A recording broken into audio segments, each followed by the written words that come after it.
Bienvenue sur Rider Radio, le podcast des aventures moto. Je suis Rechad et je vous emmène à la découverte de celles et ceux qui font le monde de la moto.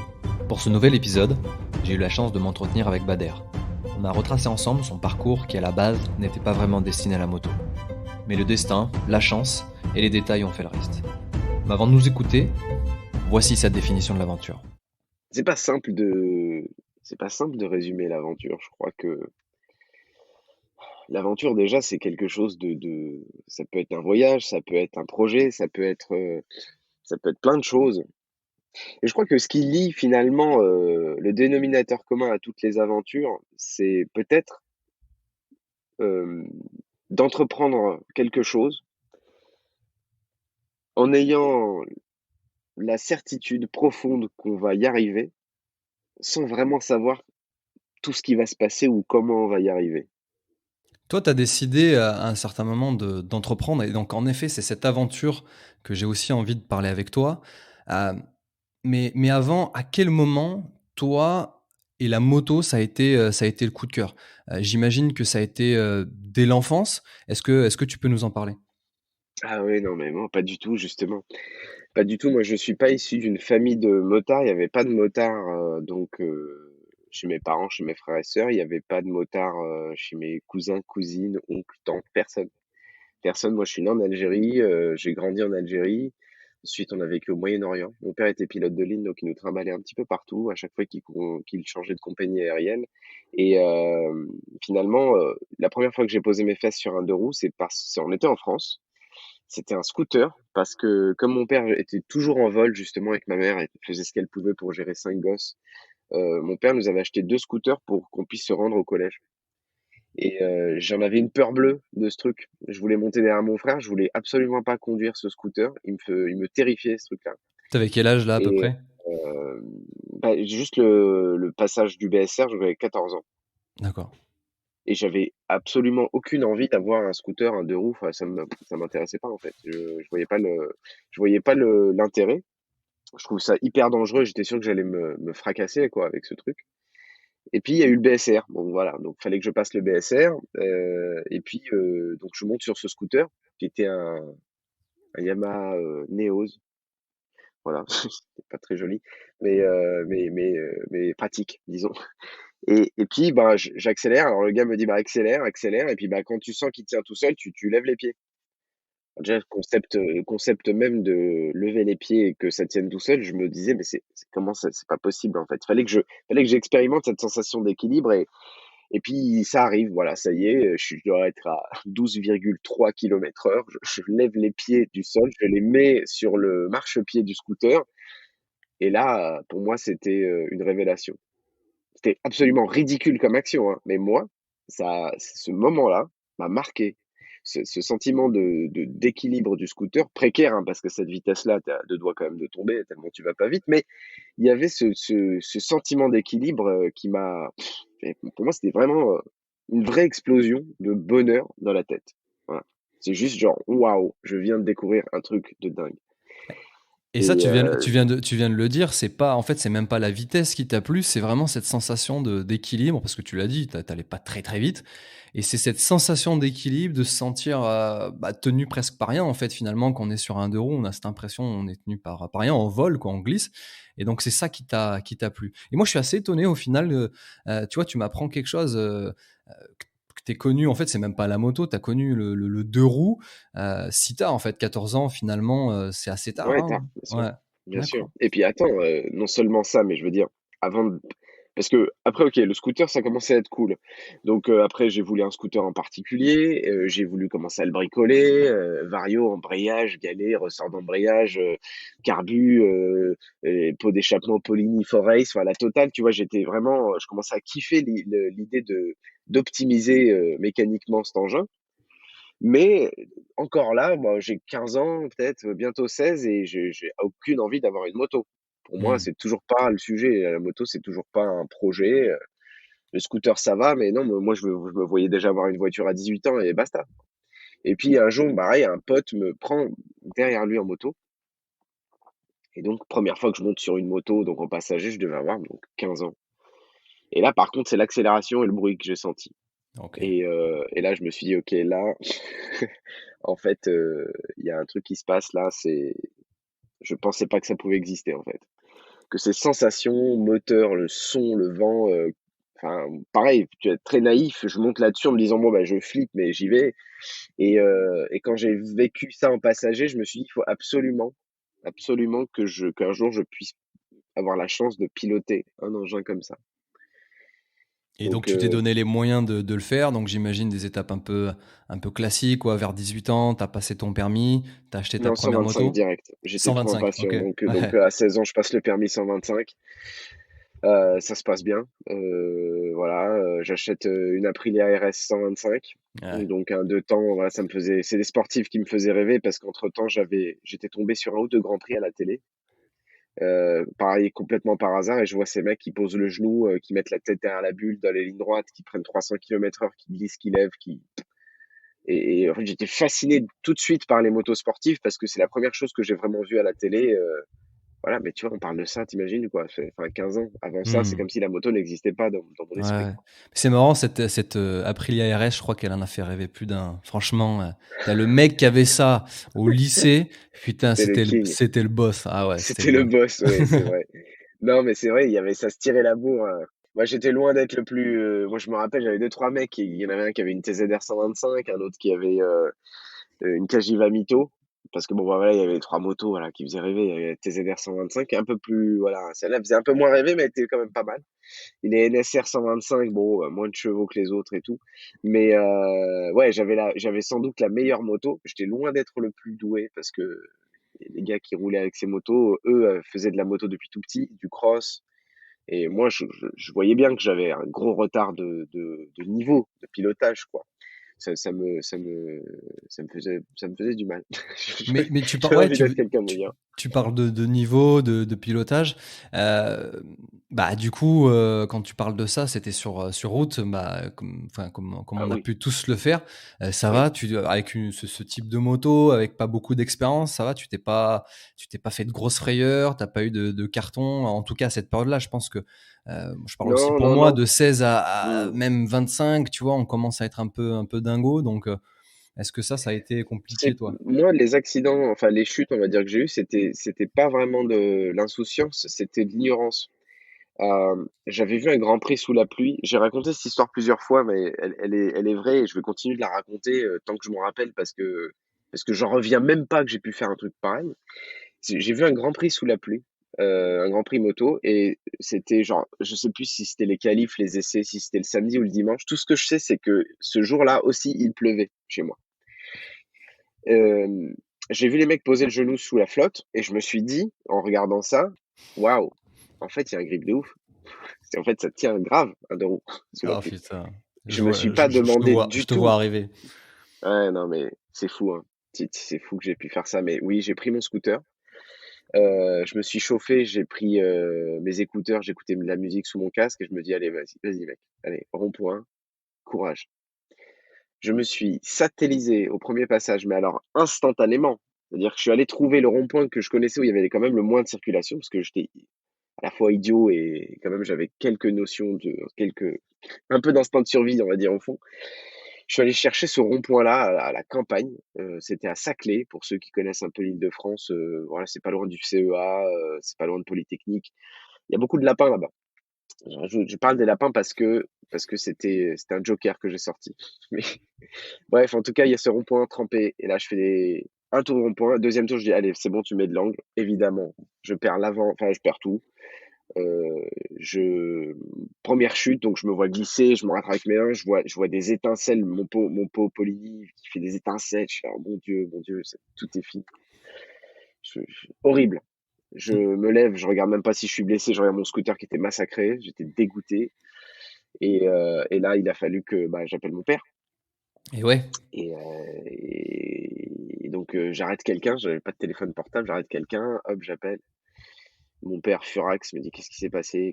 Comment t'as fait?» Je dis: «Bah, écoute, il y a des papa, c'est un lapin qui a traversé. C'est un lapin qui est passé sous mes roues», et je te jure que c'est vrai, je lui ai sorti ce gros mytho. Bon, maintenant, je lui ai dit, hein, il y a prescription, il est au courant maintenant que c'était, mais en fait, j'ai essayé de poser le genou sous la flotte avec un scooter 50, avec je ne savais même pas je sais même pas ce que j'avais comme pneu, parce que je l'ai vu à la télé. Donc si tu veux, ma première chute déjà, c'était celle-là.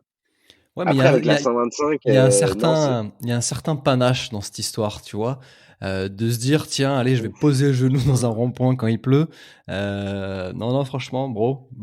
bah, je sais pas si c'est bon parce que c'était vraiment il y avait pas de courage dans cette affaire, il y avait vraiment de la naïveté absolue.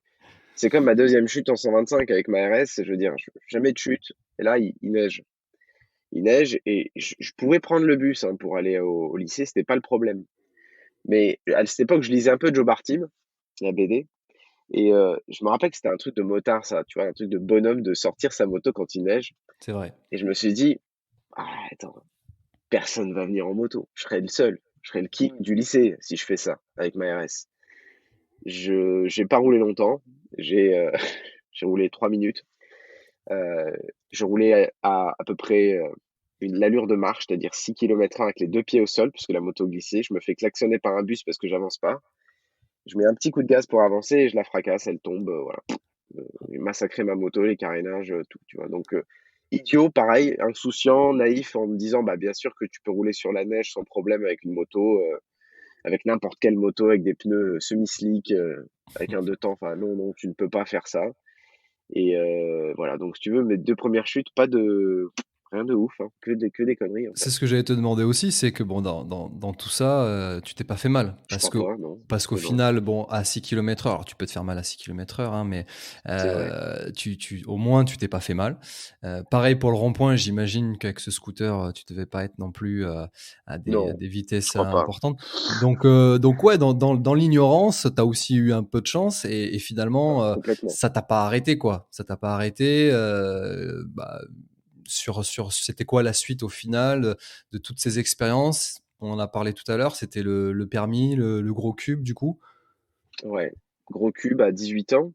Ouais, Mais c'était même ça, c'était pas gagné parce que j'ai eu cette expérience où j'étais monté sur la moto d'un pote. C'était un ZXR, 750, donc une Kawasaki sportive des années début des années 90, une 600, une 7,5 pardon et évidemment, j'avais pas le droit, mais il m'a prêté sa moto. J'avais que le permis 125 et j'ai testé cet engin et j'ai trouvé ça incroyable et je me suis dit: «OK mec, là, OK, tu une 125, tu l'as débridée, elle fait 34 chevaux, mais ça, c'est pas pour toi. C'est un autre monde, c'est trop dangereux, lâche l'affaire» et donc c'était même pas gagné que je passe le permis gros cube.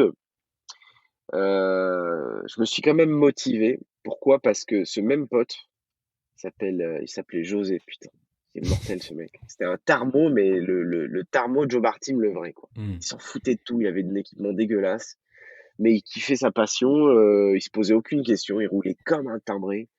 Enfin un fou quoi. Et un jour il me dit: «Bah Manher viens, il y a un circuit en Île-de-France, je crois, il y a un circuit de moto». Je suis pas au courant, tu vois?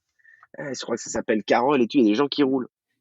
OK, OK, OK. Bon, alors je prends ma 125, lui prend son ZXR et j'arrive au circuit Carole et je vois, bah voilà, pareil, découverte d'un nouveau monde, des gens qui roulent sur un circuit en jean, parce qu'à cette époque, tu pouvais rouler en jean à Carole quand même. Énorme. Faut le savoir. Mmh. C'était début des années 2000.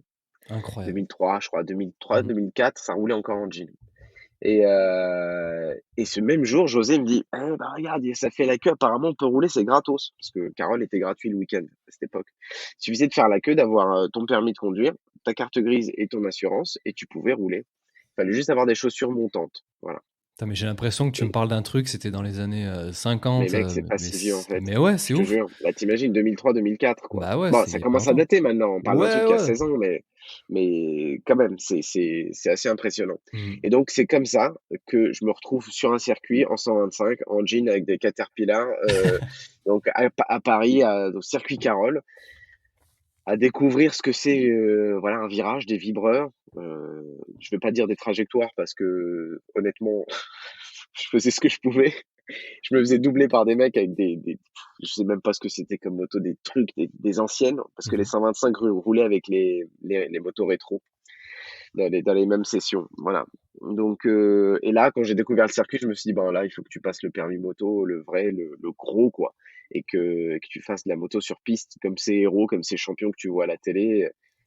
Il faut que tu puisses vivre ça, poser le genou, incroyable, incroyable et donc voilà, je crois que c'est ce qui m'a motivé à passer le permis gros cube, c'est de faire du circuit Ouais, et d'essayer de toucher le genou au sol. c'est ouais, ça c'est vrai que c'est un rêve, souvent de gosse. C'est marrant parce que c'est un peu, j'ai un peu le même parcours, dans le sens où pareil autour de moi j'avais, personne qui faisait de la moto. Je me demande d'ailleurs, comment je pouvais regarder un Grand Prix? Pourquoi quand il y a une moto qui passait, bah, ça me plaisait? Enfin, tu vois? C'est un truc un peu, inconscient, un peu inné où c'est un truc qui t'attire et tu sais pas pourquoi et Ouais. alors moi j'ai eu pareil très tard un 2 roues, pour aller au lycée quoi et alors c'était pas une Aprilia RS, tu vois? Donc c'était un vieux truc dégueulasse. C'était quoi? C'était Je quoi? sais même plus, je crois que c'était un vieux stunt là, MBK mais tu sais d'origine donc dégueulasse, hein. Il est joli ce truc Ah quand il est ouais, un peu oui, c'est modifié, des tu vois? scooters pour faire des roues arrière, quoi. Voilà, c'est ça Ouais, ouais, ouais, c'était donc cool ça. j'avais déjà un peu de mal à faire des roues arrière en plus donc quand tu avais pas le bon variateur, enfin tu comprends et Oui, oui, et je vois donc très bien. du coup, bah, c'est un peu pareil, tu vois? Le circuit, ça m'a toujours attiré. J'ai pu mettre mes roues sur un circuit. Toi, alors vraiment en amateur, c'est des open, c'était les jeudis parce que c'était le moins cher. Enfin, j'avais réussi à trouver, ces moments-là avec mon boulot pour pouvoir y aller. Heu, Toi, du coup, tu as cette idée de passer le permis pour faire du circuit. Est-ce que alors j'ai en partie la réponse, mais finalement dans le temps, je ne sais pas comment ça se passe. Est-ce que tu as réussi, à faire du circuit? Est-ce que tu en as fait en amateur? Est-ce que, tu as fait des courses? Est-ce que tu es arrivé à faire ce que tu avais envie de faire aussi? Un peu une sorte de rêve de gosse, quoi? Ben, si tu veux, quand j'ai, eu le permis, j'ai acheté je cherchais une moto avec laquelle je pouvais faire un peu de route et un peu de piste et là, bon, ben, j'ai un gars que je connais qui vend une Aprilia RS 250 de 1997, donc les phases 1. Donc c'était un peu là. Alors si tu veux, je savais pas trop. Je me suis dit: «Putain, c'est con parce que je l'ai à 125. Est-ce que j'ai pas quand même envie de connaître plus gros, différent, le 4 temps?» Et puis, bah, j'essaye sa moto, c'était dans son quartier, elle avait, des polis de piste et la démarre et «Vas-y, bah, teste». Bon, en fait, ça fait le double de puissance et le double de couple de la RS 125 pour à peine plus lourd, donc pareil, j'avais l'impression d'être satellisé à l'accélération, mais un truc de dingue et puis il m'a vendu ça à 2 000 €, tu vois? Mmh. À l'époque, ça coûtait rien une RS 250. Donc je dis: «OK, bah, gaz» et comme ça, j'avais les carénages de piste et les carénages de route et du coup, je pouvais, changer carénage de route, carénage de piste, quoi et j'ai acheté une R19, une remorque et j'allais m'entraîner à Carole dès que je pouvais. Rouler avec ma 125, dès que je pouvais, ma 250 dès que je pouvais. J'ai fait un stage de pilotage parce que mon moniteur moto, celui qui m'a fait passer le permis, était pilote en championnat de France, super sport et il organisait des journées de roulage. C'était le Moto Team 95, Trop bien. Emmanuel Moulin, qui roule encore en compétition et tout, qui voilà et enfin qui roule encore, qui est encore moniteur moto et qui fait encore des journées piste. Il a arrêté la compétition. Et c'est ce gars-là qui m'a appris à poser le genou. Donc le gars qui m'a appris, qui m'a fait passer les leçons de permis, m'a aussi appris à poser le genou sur circuit. Et je me rappelle, c'était à Carole, voilà, dans le premier virage, pas Alpha, mais c'est Hôtel. Hôtel, ouais, je crois que c'est le Hôtel. Et voilà, j'ai posé le genou pour la première fois, j'étais comme un dingue. Super sensation, incroyable. J'avais l'impression d'être un héros, un pilote de Grand Prix, juste parce que j'avais fait ce truc-là, tu vois. Que j'avais sûrement très mal fait. J'avais sûrement une position dégueulasse et beaucoup trop d'angles pour ce que c'est. Mais dans ma tête, si tu veux, peu importe, j'avais fait quelque chose qui était très difficile à faire et je me sentais, voilà, j'étais sorti de là hyper confiant et avec plein de rêves en me disant, bah, maintenant que je sais faire ça, je peux faire de la course, quoi. Donc, aux journées de roulage, oui, mais après la compétition, non, non, tout ça, c'est venu bien après, hein. Tout ça, c'est venu avec mon boulot. Bah, justement, là, c'est une bonne transition. Tu commences, j'imagine, à être un peu, mordu carrément de la moto. Heu, Aujourd'hui et on va en parler, tu es journaliste, tu touches à tout dans le monde de la moto, dans le monde de la presse, dans le monde du journalisme. Heu, est-ce que c'est, est-ce que c'était à ce moment-là que tu t'es dit: «Je veux faire du journalisme autour de la moto», est-ce que, l'un allait avec l'autre ou c'est un petit peu, une opportunité, de la chance? Comment ça s'est passé? C'était à aucun moment, ce que je peux dire en tout cas, c'est qu'à aucun moment ça a été un projet. En fait, c'était tellement même pas imaginable pour moi que je puisse faire ce métier que je n'avais juste même pas imaginé. Je n'avais Mmh. même pas rêvé de pouvoir le faire. C'était un truc qui était une case grisée dans mon cerveau, si tu veux. Moi, j'étais étudiant.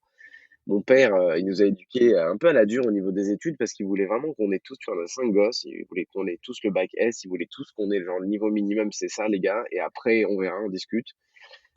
Moi, à ce moment-là, je m'étais un peu cherché au niveau des études. Je faisais de la moto, mais j'avais d'autres passions. J'adore les animaux, j'aime beaucoup de reptiles. Et en fait, si tu veux, j'hésitais dans mes études à être plutôt dans la mécanique, donc ingénieur en mécanique, voilà, ou vétérinaire.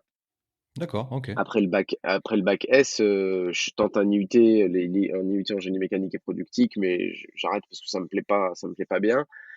Et ensuite, j'attaque à la fac d'Orsay, un DEUG SV avec option concours, prépa au concours vétérinaire pour voilà, faire une prépa pour préparer le concours veto. Mais je lisais en parallèle quand même énormément la presse moto. J'ai acheté les magazines, j'en achetais plein, j'ai acheté Moto Magazine. Ceux que je préférais à l'époque, c'était Moto et Motard. J'ai acheté le magazine L'Intégral aussi, que je kiffais bien parce qu'ils essayaient vraiment les motos. Des fois, ils chutaient et ils disaient vraiment ce qu'ils pensaient avec beaucoup de liberté de ton. La liberté de ton dans la presse, c'est toujours quelque chose qui m'a marqué, si tu veux, et ça me faisait vraiment accrocher au magazine que j'achetais. Je me dis, putain, si les mecs, ils disent vraiment ce qu'ils pensent, même si c'est subjectif, c'est pas grave. Au moins, le gars, il dit ce qu'il pense et j'ai pas Mmh. l'impression qu'on me lit un dossier de presse, voilà, qu'on me pompe un Et dossier de et presse. ça a déjà été quelque chose qui t'a marqué finalement et que tu as réussi, Ah oui. on en parlera, mais que tu réussis, enfin en tout cas c'est ce que moi je ressens, à répercuter, aujourd'hui quoi. Bah, c'était mes piliers.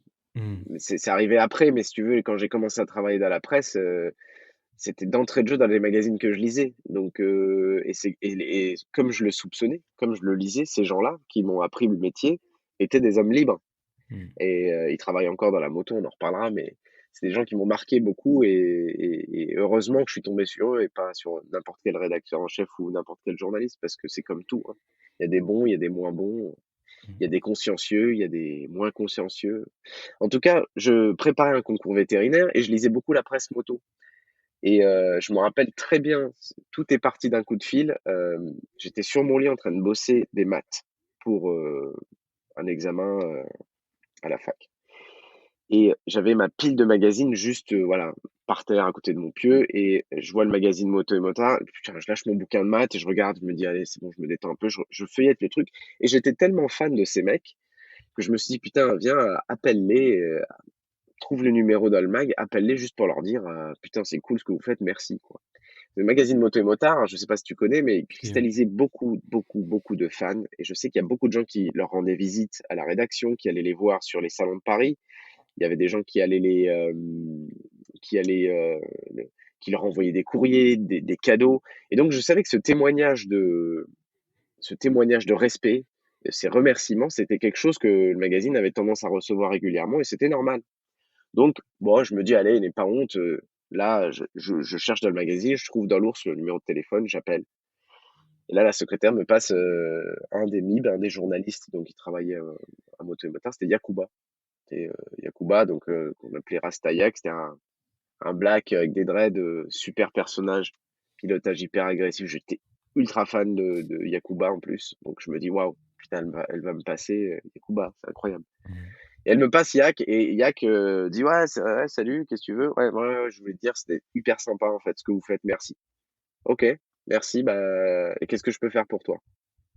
Et là, je te jure, Rechad, le vrai truc, la vérité, elle est tellement conne, c'est que je n'avais rien à lui dire en fait.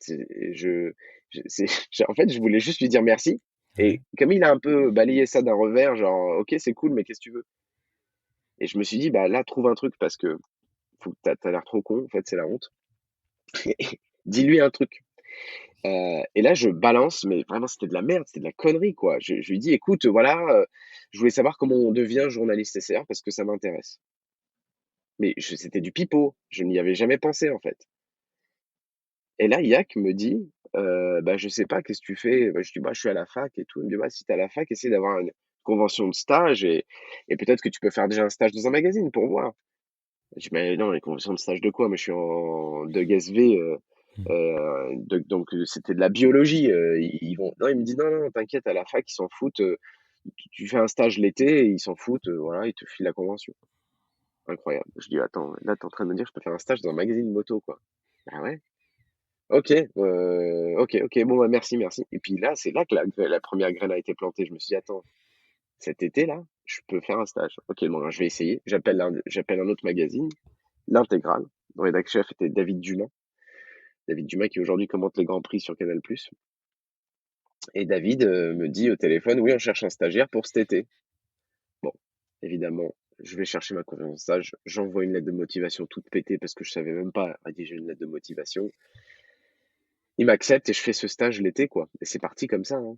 C'est assez dingue parce qu'en fait, c'est un vrai détail, quand Un tu détail. quand un jour, tu seras, on va dire, à la retraite, posé, tu feras un tu sais, un bac sur ta vie et il y a eu un moment, mais d'un détail, et presque d'une erreur, quoi. Enfin, pas d'une erreur, mais ouais, Ah mais ouais, c'est si, peut-être, une erreur, une sorte de tarte à tatin qui est tombée et qui s'est transformée, tu vois? Et c'est un peu ça. Je suis et la là tarte tatin de la presse moto, mec. C'est non mais exactement ça. non mais C'est pas fait exprès. c'est un truc de ouf quoi, tu vois? Ah non, mais il C'est y assez avait dingue. pas que ça, hein. Si tu veux, dans toute et genre, on n'aura jamais le temps de tout dire, mais ma vie, en fait, le nombre de choses qui sont arrivées comme ça, qui sont incroyables et tout ce qui se passe actuellement avec la télé, le passage d'Ice sur RMC Découverte, ce ne sont que des détails, à chaque fois. Mais on est d'accord que ça se provoque. Ouais, oui, oui, oui, oui, bah, évidemment, il faut l'audace d'appeler le gars C'est ça. et puis il faut ne pas vouloir passer pour un con pour s trouver un truc pour, tu vois, il y a effectivement des ingrédients de base qui ont fait que Mmh. je n'ai pas juste raccroché en disant: «Bah, voilà, salut, ciao». Ouais. J'ai osé prendre mon téléphone pour les remercier j'ai voilà, j'ai un caractère qui fait que, bah, je vais parfois un peu plus loin, je gratte un peu plus loin que les autres, sans faire de généralité, mais ouais, il y a ce truc, ouais, je sais pas. Je sais pas ce que c'est exactement, je saurais pas le qualifier. Ouais, non, non, bah, une forme de culot, le fait de vouloir retomber sur ses pattes, de pas perdre la face, ça c'est dans le voyage, on rencontre aussi beaucoup de gens, surtout, en Asie, c'est un truc, chez eux, ne pas perdre la face. Donc du coup, là, tu es face à quelque chose qui est, délicat, mais en fait, finalement, tu arrives à retomber sur tes pattes Ouais, en mais je posant crois pas cette que ce soit question. ça, tu sais? Parce Ouais. que le culot, c'est quelque chose c'est comme l'audace, j'ai pas l'impression d'être audacieux ou d'avoir du culot et perdre la face, c'est pas quelque chose qui me fait peur. La preuve, à chaque fois que je me suis lancé dans des défis, je les savais pour la plupart perdus d'avance. Mmh. Donc ça veut dire que je suis prêt à perdre, en fait. Ouais. Tu vois ce que je veux dire? Mais du coup, c'est justement ça alors du coup. C'est ne pas avoir peur, ouais, ne pas avoir peur de l'échec non plus en fait. En fait, c'est juste accepter Mmh, que peut-être, c'est pas grave si on échoue et que on éch tout le monde échoue au début, quoi. ouais. En tout cas, ce qui est sûr, c'est que quand je vois la chance que j'ai eue, je me dis que s'il y a bien un truc qui revient à chaque fois, c'est de tout ce que j'ai tenté, puisqu'il y a la plupart des choses ont marché et ça fait beaucoup de bien au monde de la moto, tout ce qu'on a fait avec l'équipe Highside. À chaque fois, c'était la même chose, c'est en gros, bah, si le peu que tu as à perdre, c'est un peu de fierté, un peu d'ego, ouais, vas-y, hein, on s'en fout, vas-y, quoi. Et qu'est-ce qu'on en a à cirer? On est tous ridicules, aux yeux de quelqu'un un jour, on est tous nuls par rapport à quelqu'un, la moto, en plus, c'est la meilleure école, je trouve, pour ça, parce que c'est un engin qui te met face à des peurs tout le temps. C'est un engin qui te met face à ton incompétence tout le temps, à ce que tu sais faire, à ce que tu ne sais pas faire, à ce que les autres font mieux que toi, à ce que les autres font moins bien que toi.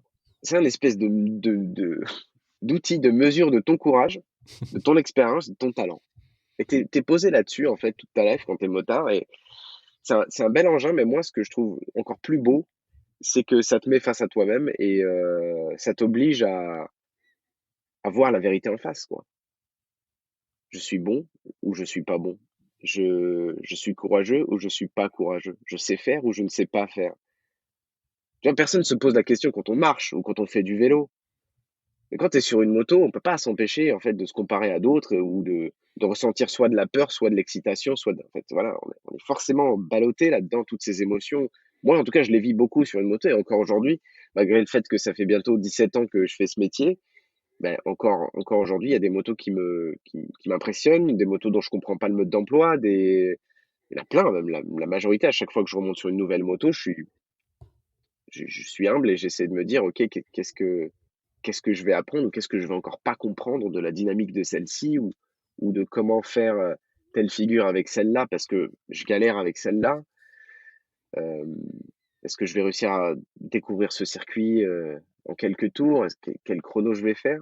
Tu vois, tu au bout de 17 ans de métier, tu te poses encore les mêmes questions Mais et c'est ce moi, qui je est trouve que c'est une belle école de vie, en fait. ouais, c'est ce qui est magnifique, en fait, je pense, alors ce qui est vraiment bien avec ce que tu dis, Bader, c'est que tu arrives à mettre des mots sur des choses que, parfois, on n'arrive pas à comprendre, nous-mêmes. Pourquoi on aime la moto, mais c'est aussi, je pense, sur ce que tu viens de dire, en fait, c'est ces moments, d'incompréhension, ces moments de plaisir quand ça fonctionne, Mmh, y mettre les mains dedans, finalement, y mettre les mains dedans et ça marche derrière ou ça marche pas.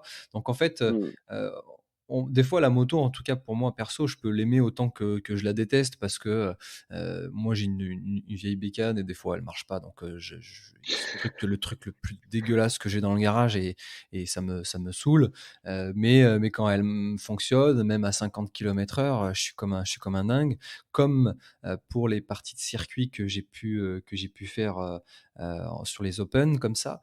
Et ouais, tu as raison, en fait. Tu as cette sensation de courage, d'y arriver. En même temps, tu te dis, punaise, ce virage, je l'ai passé comme jamais. Et en fait, le tour d'après, tu as un mec qui te double dans ce même virage, alors que toi, tu étais à ouais l'agonie. et oui, Euh, oui, oui, et ce et qui est oui, beau, et c'est vrai que j'avais pas fait de comeback sur ça, ça fait peut-être un peu moins de 10 ans que je fais de la moto.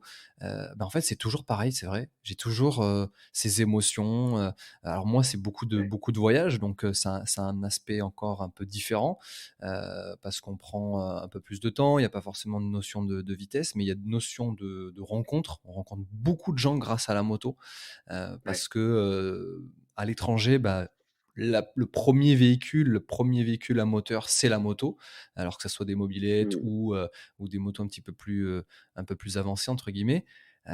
Donc il y a des connexions qui se font grâce à la moto. Donc on n'est pas que motard, je pense, on est un ensemble de d'émotions et je pense qu'il y a que en discutant avec les gens pour, heu, pour essayer d'expliquer. En tout cas, il faut essayer une moto un jour pour essayer à minima de le comprendre, quoi. bien sûr, c'est des choses c'est exactement ça et ça me fait sourire que tu me dises que tu te rends compte que c'est toujours le cas aujourd'hui parce que nous, dans notre métier, on s'en rend compte, tout le temps, en fait. Puis nous, on est amenés à essayer toujours des nouvelles motos, de nouvelles conditions, nouveaux circuits, nouvelles routes, nouveaux pneus, mais toujours dans un délai relativement court. C'est-à-dire qu'on doit être pas mauvais sur la moto très vite et ça nous met de manière assez violente face toujours à notre, capacité ou incapacité. Mmh. C'est vraiment une belle école de vie, la moto, et moi, c'est plus que l'objet, encore une fois, l'objet, il est sensationnel, mais moi, quand je vois tout ce que ça me fait, tout ce que ça provoque chez moi, de réflexion sur moi-même, de travail sur moi-même. Tu sais, l'humilité, c'est quelque chose qui se gagne, difficilement parfois et la moto, ça te fracasse un peu l'ego, hein, souvent. Quand tu vois des pilotes de Grand Prix qui sont encore à des niveaux incroyables, des Marquez, des Rossi, quand tu vois la difficulté avec laquelle ils acceptent de perdre, alors que les gars, ils sont 9 fois, 8 fois champions du monde. On pourrait croire qu'ils ont rien à prouver, mais en fait, à chaque nouvelle course, ils ont quelque chose de nouveau à prouver. En fait, ça ne s'arrête jamais. Jamais, jamais, jamais. Et c'est beau et à la fois c'est beau et à la fois c'est dur, quoi. C'est dur parce que, tu vois, même eux, quand ils raccrochent le cuir, c'est en force, quoi. C'est pour ça que ces gars-là, au final, sont hyper, accessibles, j'ai l'impression, parce que moi, ce qui m'a beaucoup aussi, touché dans le monde de la moto, c'est que, pour avoir les mêmes sensations qu'un pilote de Formule 1, par exemple, c'est presque, intouchable. C'est-à-dire qu'aujourd'hui, si je veux monter dans un baquet, bon, bah, c'est pratiquement impossible et j'aurais pas les mêmes sensations. Moi, aujourd'hui, malgré mes petites motos que j'ai eues, j'ai un un truc infime dans ma tête qui me dit: «Bah, en fait, le fait d'avoir touché le genou, le fait d'être à 250, sur une ligne droite, d'un circuit, bah, en fait, j'ai vécu les mêmes sensations, où je Ouais, vis entre guillemets «les mêmes sensations», que, Rossi ou Marquez ou ouais. Quartararo, tu vois? J'ai un peu cette douce idée de me dire qu'en fait, je vis un peu les mêmes trucs, tu vois? Et Mmh. c'est pour ça que j'ai l'impression que je les comprends un petit peu. C'est pour ça que j'ai l'impression qu'ils sont, accessibles, et c'est vrai que ce que tu viens de dire, je comprends encore un peu mieux tout ça, parce que, tu es obligé d'être humble, heu, parce que tu as raison, et c'est des mecs qui ont tout gagné et qui, au final, aujourd'hui, galèrent un peu, et la force mentale fait qu'ils continuent toujours. Donc, non, c'est hyper intéressant de ce point de vue-là, c'est En clair. tout cas, c'est ça, c'est que ça te met toujours face à toi-même et à ce que tu fais de bien, ce que tu fais pas bien et voilà, c'est implacable. C'est comme une note à un contrôle, tu vois? C'est C'est clair. c'est le chronotombe, c'est une note Ouais, c'est vrai. ou le comment est-ce que tu as bien négocié ce virage avec, la bonne trajectoire et la vitesse et est-ce que tu as bien fait cet évitement? C'est comme une espèce de contrôle et continu, la moto, qu'il faut absolument essayer de réussir, tout le temps parce que les conséquences peuvent être dramatiques donc en plus, voilà, ça te responsabilise, c'est que tu as ta vie entre tes mains, quoi. Et du coup, je reviens un petit peu sur les étapes, pour qu'aujourd'hui tu en arrives là. On va préciser un petit peu ce que Mmh. tu fais, maintenant aujourd'hui. Mais ça y est, tu fais ce fameux stage. Comment ça se passe? Et c'est donc j'imagine que c'est de nouveau un déclic, quoi? Le stage, se passe plutôt bien, encore que j'avais de grosses difficultés à rédiger vite. C'est-à-dire que mon premier article, dans ce magazine, c'était l'essai d'un scooter Honda et donc j'essaye ce scooter et je rentre au bureau le lendemain et je mets une journée complète pour écrire, mais vraiment genre en mode arrivé à 7 heures du mat, je pars à 21 heures, tu vois? La grosse journée, je me mets la pression parce que je me dis: «Tout se joue sur cet article, en fait». Il faut que je leur montre que je suis pas, tu vois, une quiche quoi et qu'il y a un potentiel. Évidemment, je lisais énormément la presse, comme je te disais, la presse moto et j'avais tout le vocabulaire de la presse moto, j'avais l'impression de le connaître par cœur et de savoir l'utiliser au bon moment pour essayer de parler de différentes choses. Du coup ce qui est drôle, c'est que quand je repense à l'article, tu l'impression que j'ai essayé une moto GP. Genre, tu vois, genre, je parle du temps de chauffe des pneus, c'est un scooter, tu vois? Temps de chauffe des pneus, la rigidité du train avant, la stabilité à haute vitesse. Mec, on a roulé à Reims. Quelle stabilité à haute vitesse. Mais tu vois, j'avais fait une compilation de tout ce que j'avais lu pendant des années, d'articles que j'avais kiffé et je parle même du design. Je me dis, je me rappelle, il y avait cette phrase que je dis: «Ouais, Honda, vraiment a réussi un vrai tour de force avec les lignes de ce scooter». Et en fait, mon rédac chef le lendemain lit l'article, il me dit: «Mais mec, tu t'es enflammé, il est moche ce scooter». «Ah ouais?» Ah putain. Non mais vraiment, tu dis que genre c'est un tour de force, mais il est moche comme les autres, quoi. OK. Dis: «Bon, tu un peu trop positif, tu mis combien de temps pour écrire ça?» et je lui dis: «Bah, je sais pas, j'ai commencé à 8 heures, je vais finir à 20 heures». «Ah!» Bah, il me dit: «Un truc comme ça, normalement, c'est 1 heure, mec, hein». OK. Bam. OK, OK, bah, ça va être compliqué là. Il me dit: «Ouais, bon, bah, t'inquiète, mais ça ira mieux, et essaye de t'entraîner à écrire plus vite surtout parce que là, il faut le débit, il faut augmenter, quoi». Donc je fais un, deux, trois essais Attends, il a été et publié puis cet article ah ou ouais, pas? ouais, ouais, Ah ouais, mais ouais, il a été publié, ouais. il a dû en vendre, grâce à toi, il a dû s'en vendre, des Des caisses. scooters? Non, mais même pas parce que c'est en fait, c'était un essai de 20 lignes, hein. C'était une demi-page Ouais. dans le magazine. Tu vois? C'est pour te dire quand tu dis que tu mets 12 heures pour écrire un truc d'une demi-page, voilà. Mais je me mettais la pression, comme je t'ai dit, je venais de la filière scientifique, donc pas littéraire pour un sou, heu, compliqué. Heu, mais à la fin du stage, ça se passe quand même bien. Ils sont contents parce qu'ils ont trouvé que j'avais fait un boulot correct et ils me disent: «Bon, bah, salut mec, bon courage. Alors, ton veto, pas veto?» Je dis: «Non, mais moi je pense que je vais arrêter ce que je fais et j'ai envie d'intégrer le magazine». Il me dit: «Ouais, c'est pas possible, c'était juste un stage en fait, tu vas pas on n'a pas de place, on peut pas t'embaucher, quoi». Et moi, dans ma tête, honnêtement, c'était fait. Je me suis dit: «Non, mais c'est pas possible, je peux pas je vais pas retourner à mes études. J'ai à moitié lâché là, au milieu de l'année parce que je savais que j'avais ce stage. Et le rédacteur en chef, David Dumas, me dit, écoute, je vais voir avec la direction, mais des ouvertures de poste, il n'y en a pas, c'est impossible. Bon, je te rappelle. Et il me rappelle 2 semaines après en me disant, écoute, il y a peut-être une chance, mais il faut que tu fasses une école de journalisme en alternance. Donc ça veut dire un concours de journalisme. Je me dis, voilà, c'est impossible, je vais jamais y arriver en fait. Moi, voilà, pareil, comme je t'ai dit, scientifique. Là, un concours de journalisme, surtout que c'était l'IPJ Paris ou le CFPJ, donc un gros niveau, grosse culture générale, voilà. Bon, il se trouve que je bosse et miracle, je l'obtiens, mais alors de justesse, j'ai le concours. Combien de temps ça t'a mis ça? Ça a été sur combien de temps? L'examen, je l'ai eu, le concours, je l'ai passé en quelque chose comme en octobre et ils m'ont fait une session seule parce que le concours était déjà passé. Ils m'ont fait une session seule pour que j'intègre l'IPJ et j'ai eu tout juste la moyenne, mais vraiment limite, limite, Mmh. hein. Je me rappelle même le proviseur m'a dit: «Mec, c'est chaud, hein. Ballon d'or, 62 là ou 68, je sais pas quoi». Il me dit: «Tu connais pas le ballon d'or?» J'ai dit: «Mais j'y connais rien en foot». Il me dit: «Mais non, mais le football, c'est le peuple, en fait.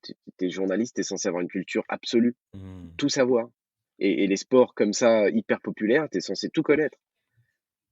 Mec, moi je m'intéresse à la moto en fait, Et ouais. c'est tout quoi Mmh. mais bon, écoute, il me laisse passer. Je pense que j'avais vraiment pas le niveau, mais il sent que voilà, il se dit: «Putain, le minot, il a un magazine qui le suit en alternance, il veut faire de la moto, après tout, on va pas le bloquer, il a pas les ambitions de finir grand reporter, ça va quoi». Mmh. Donc j'obtiens le diplôme, donc c'était 3 mois après, après qu'il y ait eu, le stage Ah ouais, d'accord, OK. et le magazine me dit: «OK, c'est bon Bader, on t'embauche en alternance pendant 2 ans». Donc truc de ouf, ça y est, j'étais journaliste essayeur. Bon, en alternance et un peu étudiant, mais une semaine sur 2, j'étais journaliste essayeur et c'était les les 2 années de ma vie incroyables parce que je partais en présentation presse, j'essayais des 1 j'ai, je faisais du circuit, j'ai rencontré Serge Nuc, Mmh. j'ai vécu des moments incroyables dans ce magazine, il n'existe plus aujourd'hui. C'était un super mag avec, de très belles qualités d'image. C'était un dos carré collé avec du papier bien épais, mais avec des mecs qui font les cons dedans. Donc Moi, qui roulent, j'ai connu Moto et Motard, je pense que j'ai déjà ouvert le magazine quand j'étais plutôt minot, mais moi, c'est surtout les vidéos, en fait. C'est commencer à connaître Moto et ah Motard oui, avec donc les toi vidéos, ouais. c'est mais les vidéos mot-mot, donc des années 2000 Ouais, ou c'est les ça. vidéos plus tard? Ah oui, oui, Ouais, c'était dans ces les eaux-là, je pense. DVD Ouais. MIB là, quand ils faisaient les cons, ouais. Ouais. Mais tu sais, le truc justement, c'est que je fais pendant 2 ans donc mon école de mon je suis journaliste essayant en alternance pendant 2 ans à ce magazine. J'arrête les études de vétérinaire, tout quoi, j'arrête tout le reste, ça y est, c'est mon métier. Mmh. Heu et le et un jour, je fais une photo un peu avec une Ducati Multistrada, avec un photographe, voilà, qui venait pour la première fois. Il galérait un peu à faire les photos et il me demande si je peux faire un stoppie et je fais cette photo où, je fais un stoppie tellement abusé que je lâche la main du frein, je fais un vertical complet et bam, je me retourne, tu vois, vers l'avant, quoi Oh putain, ouais. et cette photo, elle est passée dans le magazine, L'Intégrale et le rédacteur en chef de Moto et Motard voit la photo et quand il croise mon rédacteur en chef en présentation presse, il dit: «C'est quoi? C'est un Photoshop la photo là?» Il me dit: «Non, non, c'est le mec qui l'a fait dans notre équipe». Je dis: «Mais arrête, c'est une blague, c'est pas possible de faire une figure pareille». Si, si, bon, il s'y ramasse, mais il l'a fait et et c'est comme ça que j'ai attiré l'attention de Moté Motard sur moi, par cette photo, Encore un détail, un détail un gros et en détail. plus, j'étais à 2 doigts de lâcher l'affaire parce que cette photo-là, j'ai fait, je sais pas, 42 stoppies devant le photographe, ça lui convenait pas, il arrivait pas, soit c'était flou, soit c'est moi qui foirais et je te jure, je me dis: «Bon, un dernier, mais alors là, celui-là, mon gars, je vais lui mettre mais tellement haut, c'est bon là», tu vois? Et mec, je me fracasse. Bon, c'était beau, hein, mais je me fracasse quand même, voilà. Mmh. Et Mot, voilà, voit cette photo et dit, «C'est qui ce mec?» et c'est là-dessus que quand je recroise William Milios, à l'époque le rédacteur en chef de Moto et Motard, sur un lancement presse, il me dit: «C'est toi le mec qui a fait cette photo, c'est incroyable et tout, raconte-moi ton parcours» et il voulait m'embaucher à ce moment-là. Trop bien. Ils ont essayé de me débaucher du magazine où j'étais et moi je suis resté là-bas. Je suis resté. C'est Motojournal qui m'a débauché ensuite parce que le rédacteur en chef était passé de l'Intégrale à Motojournal. OK. J'ai hésité entre les 2 magazines, Motojournal ou Moto et Motard, Mmh. et j'ai choisi Moto et Motard parce que, Motojournal, pardon, parce que c'était une plus grosse institution, c'était Motor Press, c'était une grosse société allemande cotée en bourse. J'avais l'impression que j'avais plus d'avenir, plus de carrière à jouer potentiellement dans ce groupe-là qu'en allant à Moto et Motard. Et, euh, et finalement, bah, je suis resté 2 ans à Motojournal, pareil, super souvenir, ça s'est très très bien passé, mais Moto et Motard me rappelle au bout de 2 ans en me disant, mec, on a encore envie d'essayer. Viens faire un test avec nous, s'il te plaît. On kiffe ton personnage. Je pense que ça pourrait matcher, quoi. Et à ce moment-là, je décide de descendre à Moto et Motard. Ça le fait. Je fais un test, ça fonctionne avec eux. Je quitte Paris, je quitte ma vie de francilien et ça y est, je déménage dans le sud, la Côte d'Azur, Moto et Motard, le magazine qui m'avait fait rêver quand j'étais gosse et j'y suis. Je suis titulaire, quoi. Trop bien. Dans ce monde de journalistes essayeurs, c'est comme un peu les mondes des grands prix quand t'as une écurie, tu sais. Ouais, mais c'est C'est, vrai, ouais, t'as comme l'écurie tu MJ, l'expliques, ouais, mais c'est vrai. c'est Mmh. quand tu dis t'es titulaire, t'es titulaire. Je suis officiellement le journaliste de telle écurie. En fait, c'est comme ça que moi, c'est comme ça que je l'ai vécu. J'étais fier de ça. Et voilà, 7 belles années à Moto et Motard, des accidents, beaucoup, hein, beaucoup de crash, beaucoup de blessures. Mais c'est ma faute, hein, c'est moi hein, qui est sur la moto. C'est pas la faute du magazine qui a tendance, c'est vrai, à essayer les motos de manière extrême. Mais voilà, j'avais des choses à me prouver, j'avais des choses à prouver aux autres et bah, voilà, il s'ensuit des blessures et des erreurs. Est-ce que tu as vécu des choses assez graves finalement? Parce que, en étant, journaliste, c'est ton outil de travail, hein, toi, ton corps, est-ce que ça t'a mis un peu sur la paille, à certains moments, et mettre un petit peu en péril Ah ce que non, tu jamais. vivais? Jamais? J'ai eu beaucoup de chance parce que moi, en gros, si tu veux, c'est très simple. Je me suis quasiment, à part des côtes fêlées de temps en temps, je me suis jamais rien cassé d'autre que des clavicules dans mon corps. Rien, pas un petit doigt, pas un bras, pas une jambe, pas un pied, que dalle. À chaque fois que je tombe fort en moto, c'est une clavicule. C'est jamais rien d'autre. C'est clavicules et des traumatismes crâniens. Voilà, j'ai eu 2 traumas crâniens avec perte de connaissance, mais sinon, le reste, franchement, jamais immobilisé longtemps, j'ai beaucoup de chance, quoi. Mmh. Je voudrais toucher du bois, mais il y en a pas beaucoup dans cette voiture. Et comme je suis dans la voiture, voilà. Je Donc, touche du bois pour toi. c'est gentil, merci, mec. Donc, non, j'ai de la chance. Jamais, jamais de trucs. Alors, bien sûr, certains accidents faisaient peur. Certains étaient sur route où il y a eu des voitures qui arrivaient en face et tout. Mais comme à chaque fois, je voyais bien ce que j'avais fait de mal et que c'était clairement soit très fortement mon erreur. Bah, ça me faisait pas perdre confiance en moi, au contraire, je me disais: «Ouais, bah, ça, tu vois, ça, tu le fais plus, quoi». Ah, tu comprenais, que tu t'arrivais à avoir du recul sur ce qui s'est passé pour mieux te relever en fait. C'est vraiment, ce principe-là en fait.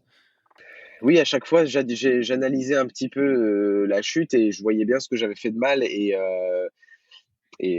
j'essayais de faire en sorte de pas reproduire ces mêmes erreurs. Et donc là, ça fait 7 ans que tu es avec, Moto et Motard. C'est quoi l'étape d'après du coup? L'étape d'après, c'est un gars qui était fan de moto et motard que j'arrêtais pas de croiser, il s'appelait Sébastien Ferraud. Sébastien, c'est un personnage très important, parce que c'était un fan de mot et c'était un caméraman. Et comme on était sur la Côte d'Azur, il arrivait que ce mec, je le croise 1 fois, 2 fois, 3 fois, 4 fois. À chaque fois, on se dit: «Mais c'est dingue, j'arrête pas de te croiser, toi et ouais, c'est fou, putain, mais viens, faut qu'on» je lui dis: «Faut que je t'invite à la maison». Il me dit: «Bah, ça tombe bien, j'ai un projet à te soumettre, allez, on se fait une bouffe». Et Sébastien, il avait l'idée de faire des vidéos. Voilà, il s'était mis à son compte, il voulait faire des vidéos moto et motard, relancer les vidéos de l'époque de moto et motard quand il faisait les D'accord. DVD, celles des vidéos que tu as pu voir, Mmh. au sein de Motmot. Et Motmot, ça faisait longtemps qu'ils avaient arrêté tout ça, tu vois? Donc je dîne un soir avec ce mec, chez moi, mange une pizza et je vois le truc et je lui dis: «Tu sais, je crois que c'est pas dans les projets de Karine», Karine, c'est la directrice de rédaction du magazine Moto et Motard. Pas que ce soit dans ses projets, mais que je te promets rien, Seb, je vais lui en parler et puis, bah, je parle de ça à Karine. Karine, est-ce que ça te dit de relancer un pôle vidéo à Moto et Motard?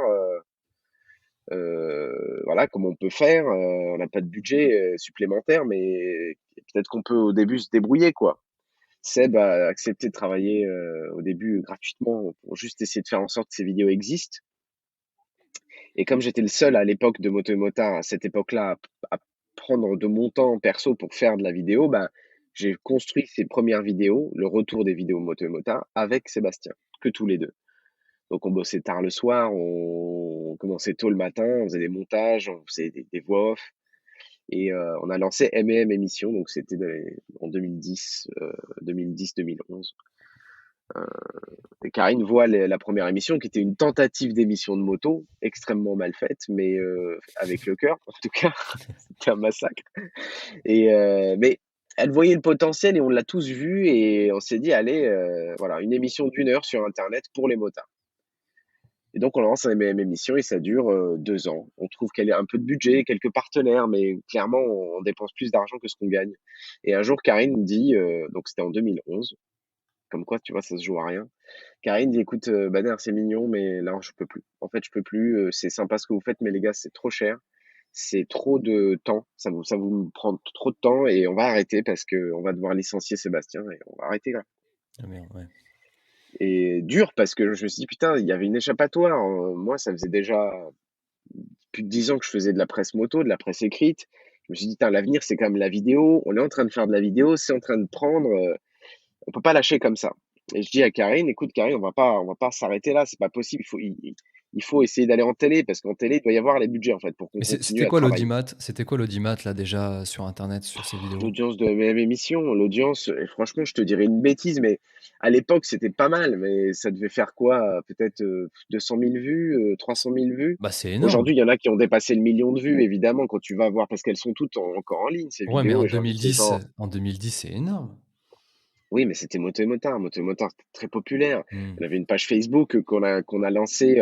C'est Fabrice Lhéritier, le photographe, qui avait lancé cette page Facebook juste pour mettre les couvertures.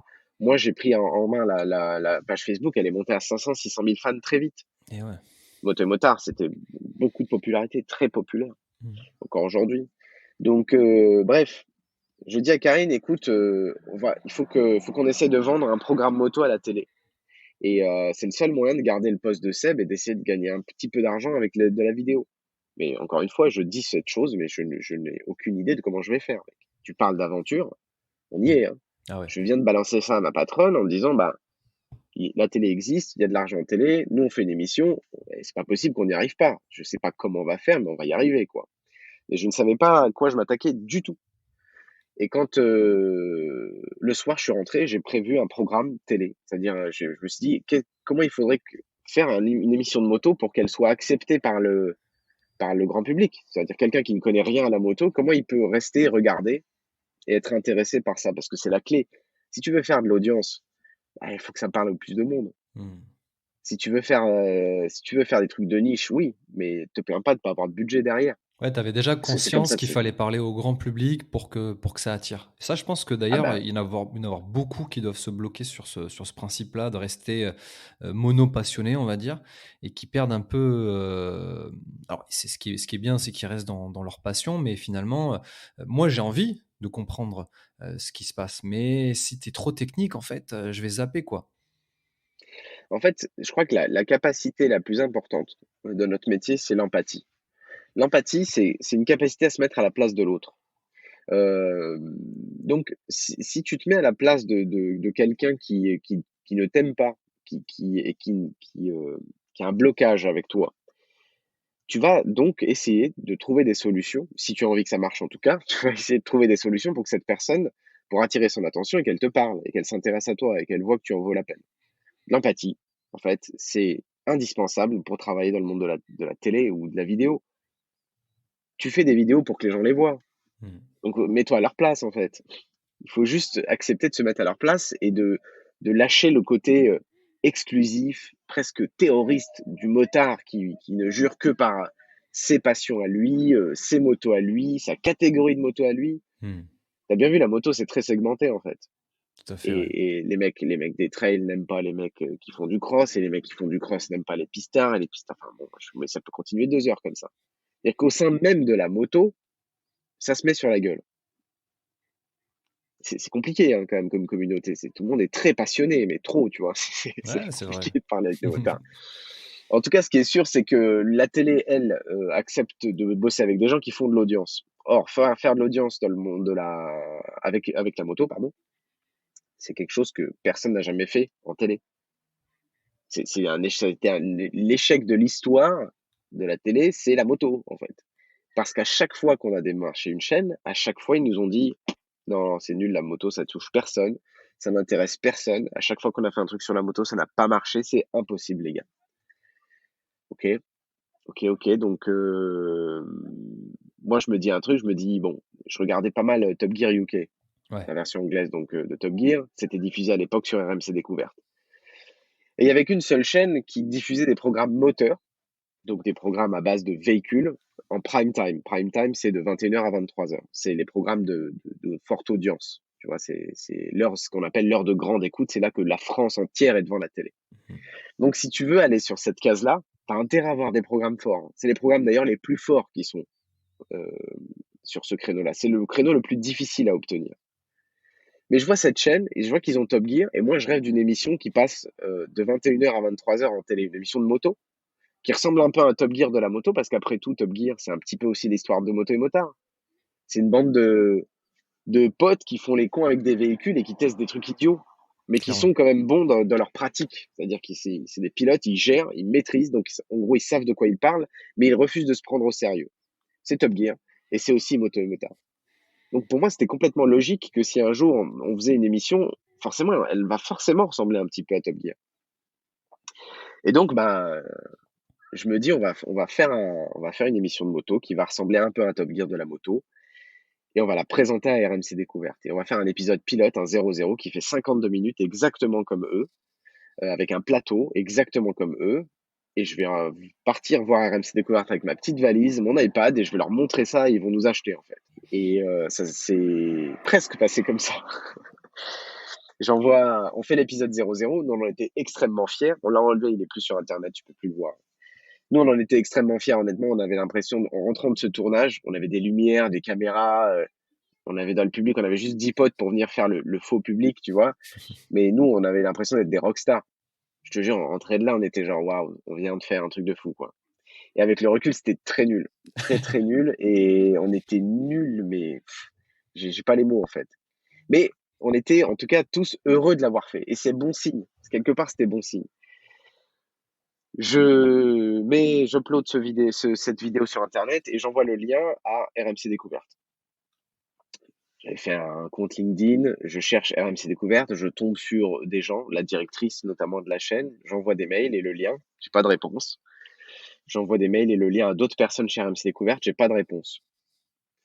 Et là, l'instinct fait que, et c'est pour ça que c'est un petit peu important et que ces détails, en fait, des fois font des grandes choses dans la vie, c'est que l'empathie. Je me dis, OK, il y a forcément quelqu'un qui décide d'acheter les programmes à RMC Découverte, ils ont acheté Top Gear.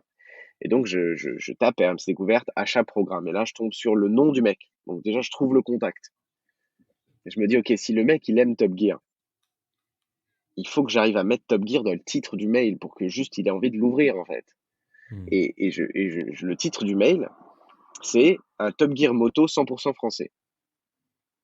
C'est exactement mot pour mot ce titre-là que je lui envoie par mail.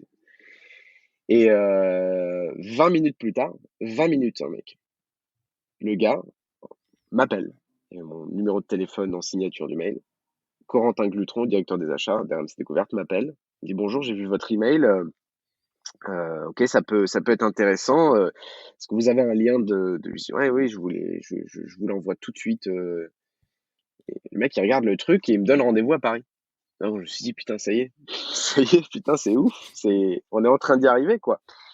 Et pas du tout, pas du tout. En fait, on est arrivé à Paris, l'interrogatoire, parce qu'en fait, c'était un interrogatoire, dure 1h30.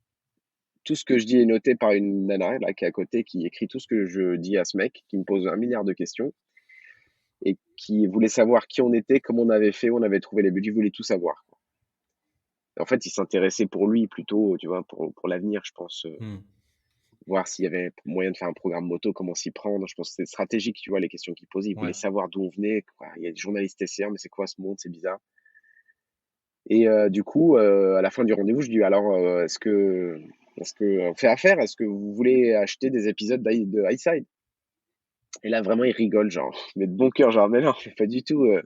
Vous êtes pas prêt du tout, Mmh. d'accord. Et qu'est-ce qui manque alors au programme? Il me dit tout, tout. Il y a de bonnes idées, les gars, mais vous êtes très mauvais à l'image. Vous êtes, c'est pas drôle. Oh putain. c'est pas beau, c'est pas mais il me dit: «Mais par contre, mon expérience, crois-moi, si vous travaillez bien pendant des années, que le programme perdure sur internet et que vous vous prenez la tête, vraiment vous vous prenez la tête à essayer de parler au grand public, vous allez y arriver» et 3 ans de travail. Au bout de 3 ans, on a réussi. On a fait la rubrique qui s'appelle Une star, un slider avec Thomas Sisley. C'était la première fois qu'on faisait ça.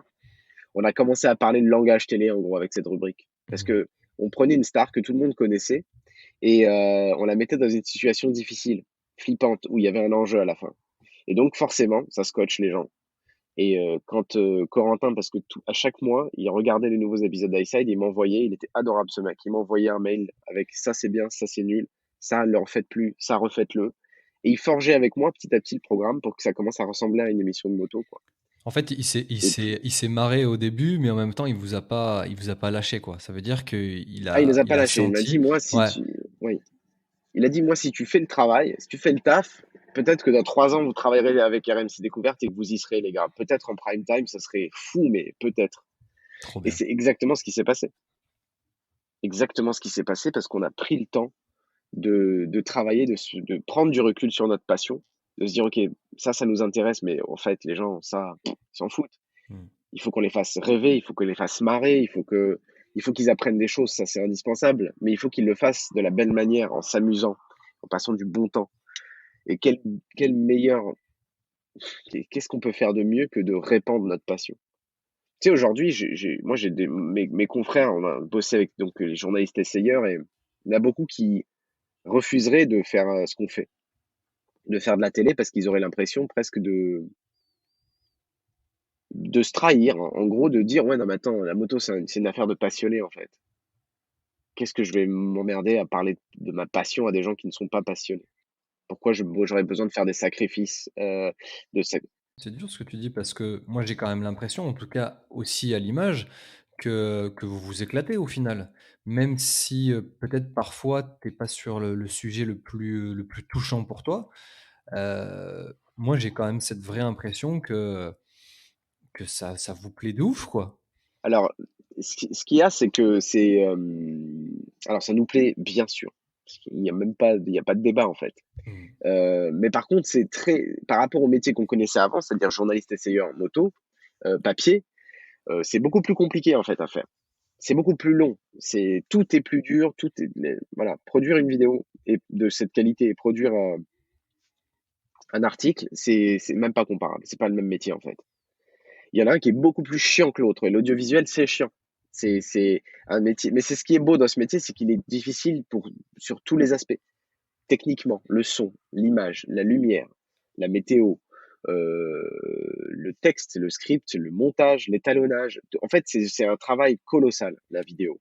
Et oui, les gens vont te dire: «Attends, mais non seulement déjà on se punit en faisant ça, mais en plus il faut parler au grand public, à des gens qui ne connaissent rien à la moto. Mais pourquoi on ferait ça?» Mmh.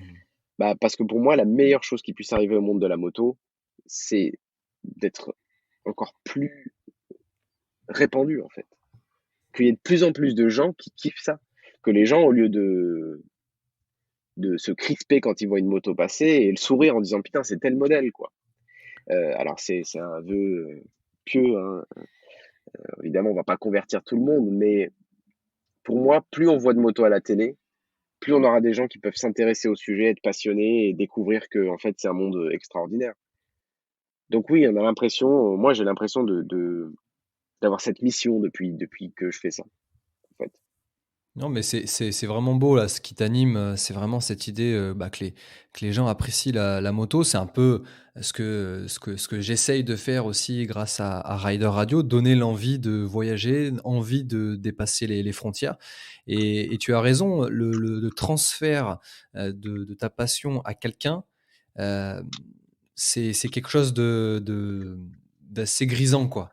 Bah oui, quand tu vois Dire, que la personne comprend, et tu c'est vois? ça, quand j'ai quelqu'un, sur Rider Radio qui me dit: «Franchement, j'ai écouté l'épisode, de Charlotte en Afrique et cetera, bah, moi aussi, j'ai envie de le faire», bah, ça me met trop bien, quoi, tu vois? C'est en Ouais. partie une mission qui a été alors c'était pas mon histoire, c'était l'histoire de Charlotte, mais j'ai eu la chance de le partager via Rider Radio et à mon humble, audimat, on mais va tu dire. l'as transmis, Mais tu l'as tu l'as transmis et transmis. je comprends tout à fait ce que tu ressens, Bader. C'est vraiment, cette envie de transmission, via une passion, via un rêve que tu avais déjà, depuis tout petit et en tout cas, moi, je le ressens vraiment fortement, hein. C'est vrai que, heu je peux le partager assez facilement aussi avec ma compagne, tu vois? Regarder un épisode de Highside, je peux le partager, c'est vrai, facilement, avec elle. Alors que si je vais regarder un tuto, sur comment on règle les culbuteurs d'une moto,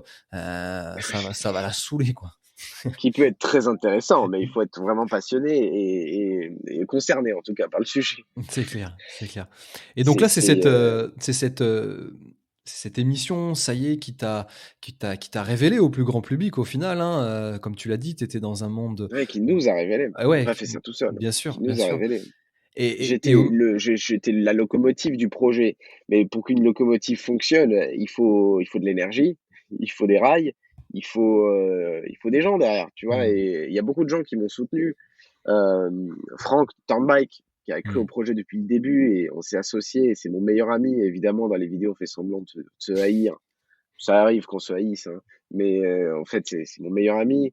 Adrien, aujourd'hui, aussi, on est associés, super gars et on est très complémentaires. Adrien, il est beaucoup plus, heu rigoureux, il est plus jeune aussi que moi, donc il a une vision du monde numérique qui nous aide. Il est pragmatique. Moi, je suis le rêveur, lui, c'est le pragmatisme, tu vois? Aujourd'hui, on est tous les 3 en fait, le noyau dur de la création, en fait, de Highside. Bien sûr, Karine avait soutenu le projet. Enfin, il y a eu beaucoup, beaucoup d'amis que je peux pas citer tout le monde. Il y a eu tellement de monde pour que ça puisse exister que c'est en tout cas, oui, quand tu dis que ça m'a propulsé, oui, c'est une conséquence, mais c'était un travail d'équipe, c'est ça que je veux dire. L'aventure, elle continue pour, Highside et aussi bien sûr pour toi. Aujourd'hui, c'est revenu un petit peu sous un format, internet, Highside. Hem, je pense pas qu'on puisse rentrer dans le détail parce qu'en effet, il faudrait un épisode, hyper long. Mais aujourd'hui, donc vous revenez sur internet. Tu as ce sentiment qu'il y a quelque chose qui aurait pu durer aussi en télé ou, heu qu'est-ce qui s'est passé Je crois finalement, que pour que ça revienne sur je crois internet? avoir un changement de direction, en fait, chez RMC Découverte qui voulait se focaliser sur les marques fortes. En gros, une chaîne de télé a des programmes originaux, très Mmh. peu en France, on fait très peu de créations originales et des marques, des franchises D'accord. Top Gear France, Wheelers Dealers Mmh. France, tous ces trucs France. Donc c'est des franchises, ils achètent, ils payent des licences pour exploiter ces programmes. Et la nouvelle direction de RMC Découverte a voulu dégager en gros les marques qui n'existaient pas d'un point de vue du grand public. Mmh. Highside, c'est une création originale. C'est pas aussi connu que Top Gear, donc ça dégage. Voilà. C'était un gars qui était pas très sensible à la moto, et malgré nos audiences qui encore aujourd'hui ne sont invaincues, parce que on est toujours le deuxième meilleur programme de l'histoire de la chaîne en audience, tout programme confondu. C'est énorme. Non, mais c'est les soirs, ce que les gens, ce dont les gens se doutent pas, c'est que on n'a pas trop crié ça sur tous les toits parce que on avait peur que ça nous porte l'œil en vrai. C'était tellement extraordinaire, je veux dire, quand il y a eu le premier épisode d'Ice qui était diffusé, euh, c'était un mercredi, et normalement les audiences, c'est le lendemain matin à 9h00, et c'était des audiences publiques. Je te dis pas l'état dans lequel j'étais parce que ça faisait 3 ans que j'expliquais à tout le monde que ça allait marcher, que j'étais sûr qu'on allait pouvoir faire de l'audience et qu'on allait intéresser la masse. Mais quand tu as fait des promesses, quand tu as dépensé tout l'argent pour produire, que tu as signé les contrats, que tu as mis un peu tout le monde à la merde, que l'épisode passe, et ben le lendemain matin, le coup près tombe, la note, elle tombe, mec. Et ça faisait des années que tu avais saoulé tout le monde avec ça. Donc je te dis pas, ma nuit a été horrible. J'ai passé une nuit blanche et je regardais, j'étais sur ma terrasse en train de regarder le ciel toute la nuit. J'ai fumé 42 paquets de clopes, j'ai bu 12 bouteilles de coca. J'étais au bout de ma life en fait. J'ai vu le soleil se lever et tout, je n'ai pas dormi une seconde. Parce que c'était trop d'enjeux. Moi, j'étais cramé professionnellement si ça marchait pas. Et puis, ça aurait voulu dire que je me suis trompé, putain, Mmh. que la moto pouvait pas intéresser la masse. Et à 9h03, je reçois juste 3 emojis de la part de la chaîne.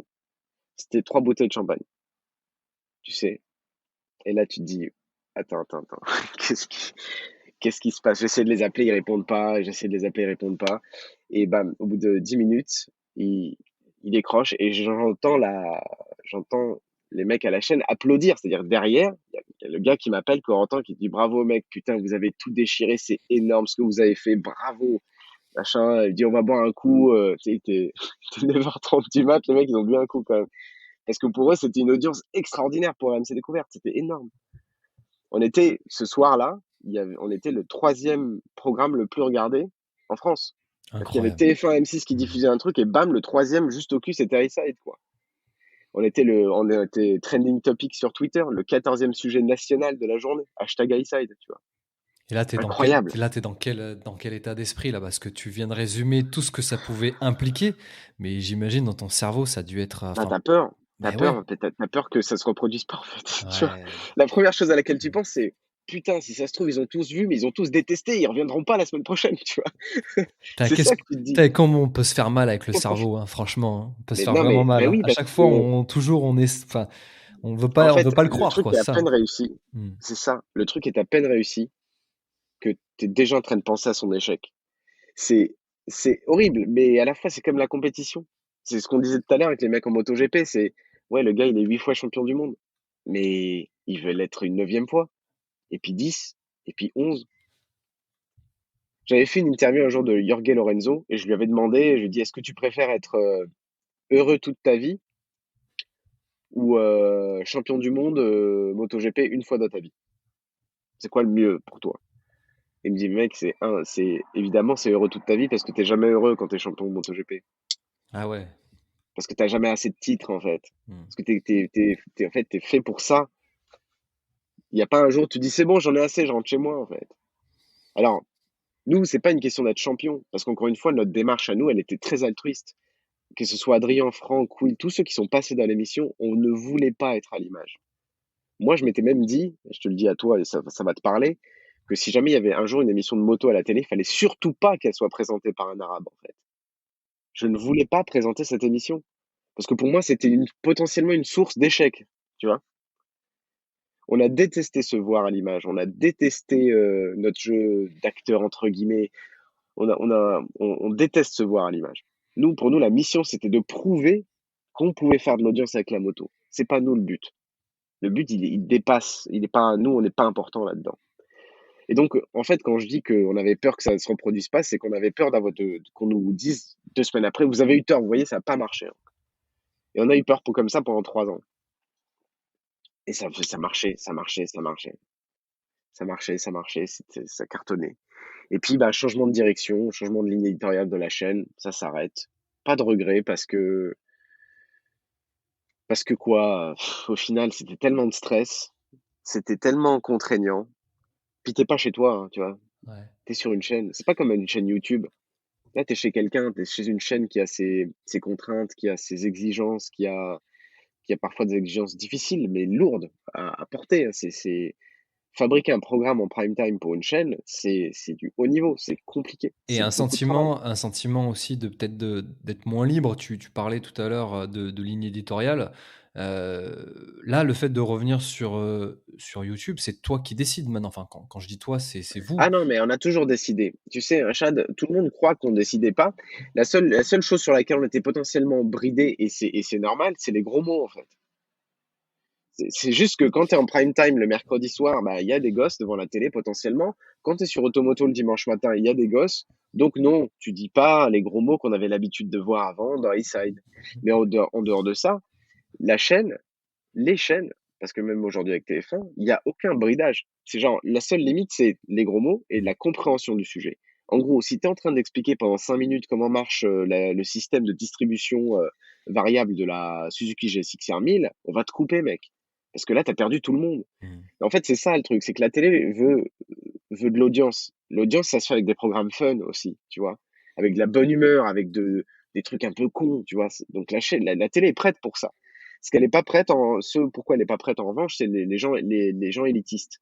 Les gens qui refusent de rendre le sujet, accessible, humble. Tu vois le truc? Ouais, C'est je ça. vois. Et donc là, ça y est, c'est retour, sur YouTube qui est d'ailleurs très, très bien, qui est, en termes de qualité, bah, en fait, moi, j'y perds pas au change, en fait, entre guillemets, hein, que je mette RMC ou que je regarde aujourd'hui les épisodes sur YouTube, honnêtement, pour moi, c'est du pareil au même, donc ça, je tenais à vous dire bravo à Pratiquement, tous, hein, mais parce que merci, franchement, c'est top.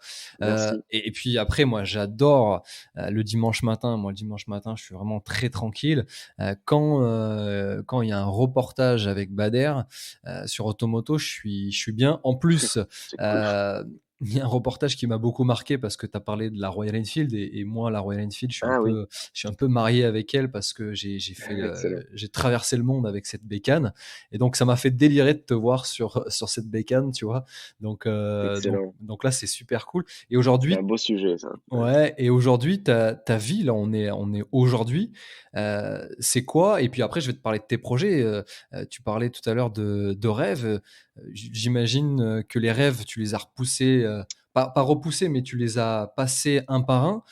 Bah, c'est quoi aujourd'hui le rêve ultime de Bader?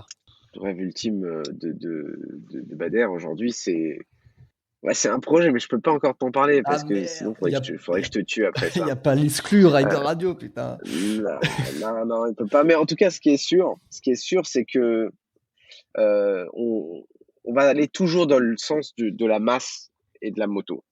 C'est-à-dire que nous, ce qu'on veut, c'est que les motards, ils aient des trucs à consommer, à regarder. Il y a pas de raison qu'il y en ait que pour, les autres. Heu, Nous aussi, on a le droit d'avoir, des programmes de qualité, des documentaires de qualité avec de la moto dedans.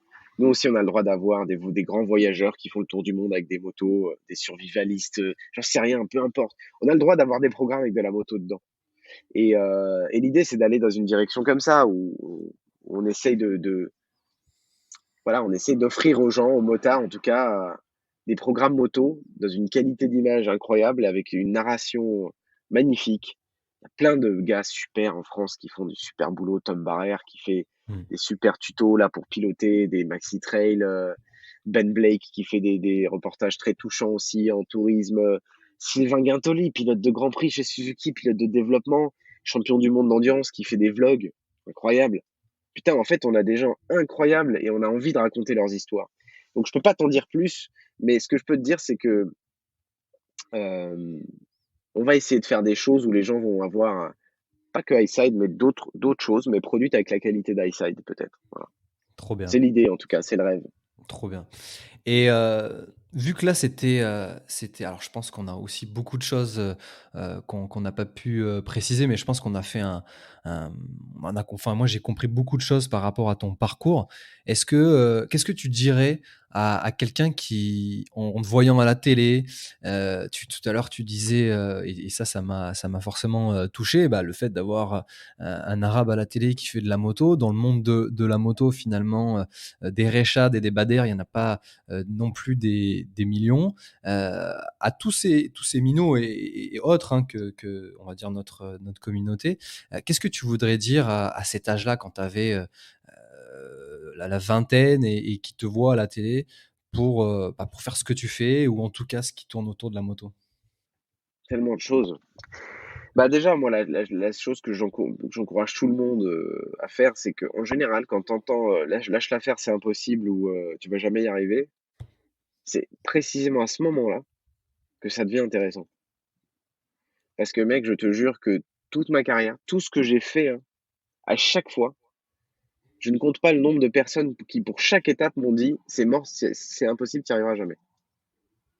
À chaque fois, hein. Personne m'a jamais dit: «C'est sûr, ça va le faire». Tout le monde m'a dit: «Laisse tomber, c'est impossible».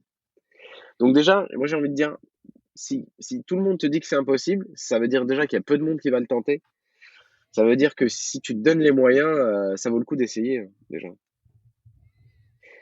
Et la deuxième chose, et ça, c'est plutôt les gens, bah, tu parlais effectivement des Arabes, des Blacks.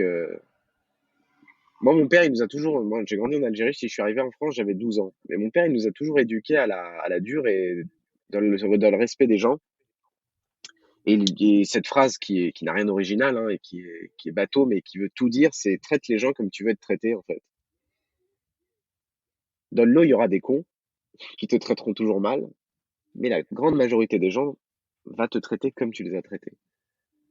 Donc que tu sois noir, arabe, chinois, jaune, machin, si tu arrives, que tu es poli, que tu parles à peu près correctement et qu'on te sent passionné, d'un coup, on s'en fout de ta couleur de peau ou d'où tu viens, hein. Ça fonctionne, quoi. Voilà, c'est Je suis vis d'accord. dans le monde que tu aimerais voir, en fait. Fais le monde que tu aimerais, dans lequel tu voudrais vivre. Commence déjà par le changer toi, en fait. Nous, on a de toute façon pas de chance. On est obligé d'être meilleur que les autres, on est obligé d'être plus poli que les autres, on est obligé de faire plus attention à ce qu'on fait, à ce qu'on dit que les autres. C'est une marque, c'est une empreinte à vie quand on n'est pas né français, quand on n'est pas blanc aux yeux bleus, blond. Il faut qu'on fasse plus gaffe que les autres, voilà. Ça, c'est une vérité. Les gens sous-estiment toujours ça, mais c'est très vrai en fait. Je pense que tu en sais quelque chose. Je suis complètement d'accord. C'est quelque chose C'est rageant, hein. c'est rageant, mais des gens comme toi et à mon humble personne, c'est des choses que j'ai vécues, mais qui m'ont. Alors pareil, c'est une phrase un peu bateau. Ce qui ne te tue pas te rend plus fort. Et en fait, Mm. euh, le fait d'essayer d'être 2 fois plus poli que les autres, d'être 2 fois plus fort que les autres, m'a rendu au final, bah, fort en fait. Ouais, Et je sais pas, ça t'a ça s servi. ouais et je sais pas si Ça t'a servi. aujourd'hui, je dis carrément une bêtise, j'extrapole, si tu t'appelais, je dis n'importe quoi, François, est-ce que, tu serais, là où tu es là aujourd'hui, tu vois? Le fait que moi aujourd'hui je m'appelle Rechad m'a permis de pousser des portes là où on me les avait pas ouvertes tout de suite en fait. Mm. Bien Et c'est sûr. ce qui m'a permis d'apprendre plus et en effet de bousculer les choses, d'avoir un petit peu plus de culot, d'avoir une élocution meilleure que les autres, d'essayer d'impressionner là où normalement on devrait être normaux. Et, euh, et je pense que ça m'a permis d'être là où je suis. Je pense que ça a permis aussi, toi, de ton côté, d'être là où tu es. Même si des fois, quand ça va un peu moins bien, je déteste à penser que peut-être que j'aurais eu fait d'autres choses aussi si les portes étaient un petit peu plus ouvertes. Mais en même temps, c'est ce qui fait de nous euh, peut-être des vaillants, entre guillemets, hein, en toute humilité, et de fait de ne pas regretter ce qu'on fait. Au contraire, on est content de ce qui se passe. Enfin, moi, en tout cas, je suis très content de ce qui se passe aujourd'hui. J'ai aucun regret sur ce que j'ai fait. Et les fameux détails Bien sûr. dont tu as parlé auraient été peut-être différents si tu avais eu si Mais tu c'est n'avais sûr. pas eu euh, cet élan de motivation Non, mais c'est une qui est certitude. commun entre nous. Mais c'est une vraie force, ça se transforme en vraie force et ce que je vois malgré tout, moi, c'est ce qui me donne de l'espoir, c'est que il existe une forme de discrimination positive parce que quand tu es quelqu'un comme nous, la première approche, elle est complexe. En revanche, si tu es juste normal, tu as plus de points que les autres. Hmm. Je sais pas si tu vois ce que je veux dire? Genre, OK, donc finalement, Heu, juste, bah, un arabe qui a pas d'accent du bled et qui est poli, qui est propre sur lui, finalement, il a plus de points qu'un Jean-François moyen. Hmm. C'est de la discrimination Ouais, positive. je Ça fait comprends. cet effet parce que les gens se disent: «Ah oui, lui, il est bien». C'est horrible à dire, hein, c'est Ah, horrible à entendre. c'est horrible. Non, non, mais c'est Ouais. horrible, mais c'est humain, mais il faut pas il y a beaucoup de gens qui sont comme ça et il faut juste être capable de l'accepter, de dire: «OK, bon, il y a des gens, ils en sont là, c'est comme ça, quoi». Mais Mais c'est en, pour ça que je dis quand, on traite les autres comme on veut être traité, en général, ça se passe bien, hein. Mais en tout cas, moi, c'est là où je voulais aussi en finir sur cet épisode, c'est que euh, tu t'en as peut-être pas conscience, mais tu fais beaucoup de bien. Tu fais beaucoup de bien. Alors, je me mets pas en porte-parole de notre communauté, entre guillemets, même si le mot communauté, on voudrait plutôt le rassembler et pas séparer les gens. Mais ce que je veux dire, c'est que tu fais beaucoup de bien. Le fait de te voir à l'image, le fait de te voir sur une moto, faire des émissions, être journaliste, interviewer des gens qui sont connus, comme sur ce fameux épisode avec des stars, te voir avec eux, discuter et faire, je me répète un peu, mais faire des reportages, bah, je pense qu'à nous, ça nous fait du bien. Je pense que moi, ma fille, mes cousins, mes neveux, voyant ça, bah, déjà dit que c'est possible. C'est possible d'être un jour à la télé. En plus, dans le monde de la moto aussi, et pourquoi pas sur bien sûr. d'autres passions. Donc voilà, je suis pas sûr que tu en aies conscience, mais en tout cas, moi, je voulais, à titre perso, te le dire que tu me fais du bien. Tu me fais du bien Merci. de te voir à la télé. Et ça me dit que c'est possible. Donc voilà, au-delà Merci de beaucoup, ton ça me envie touche. perso, le fait de te voir, ça met beaucoup de force, ça me donne beaucoup de force. Bon, bah, super, trop bien, ça me fait plaisir. Ça doit être une des missions de plus, mais elle est plutôt inconsciente celle-là, où je j'y prête pas trop attention, mais quand les gens me le disent, en tout cas, ça me rappelle que oui, ça peut aussi avoir cet effet-là et mon Dieu, merci. Merci, quoi. Bon, écoute, Bader, on Merci va pour ça. terminer sur ces belles paroles avec plein d'espoir. Et en tout cas, moi, je te dis à bientôt. Je tiens à te remercier énormément Merci. d'avoir pris le temps sur Rider Radio. C'est un petit podcast. J'ai pour espoir qu'un jour, il devienne grand pour toujours savoir cette idée de Je te le partage. souhaite, je Et te le donc, souhaite. merci beaucoup. Je te dis encore à très vite et au plaisir. Merci Rechad, à très bientôt et bon courage pour ce que tu fais. C'est très bien. Merci beaucoup. Merci pour votre écoute. C'est tout pour aujourd'hui. C'était Rechad pour Rider Radio. Je vous dis à dans 2 semaines pour un nouvel épisode. D'ici là, si vous voulez en savoir plus sur cet épisode, vous pouvez retrouver les photos et autres infos sur la page Facebook et Instagram de Rider Radio. N'hésitez pas à nous donner de la force en nous mettant 5 étoiles et à partager ce podcast. À bientôt et n'oubliez pas, le voyage n'a pas de frontières.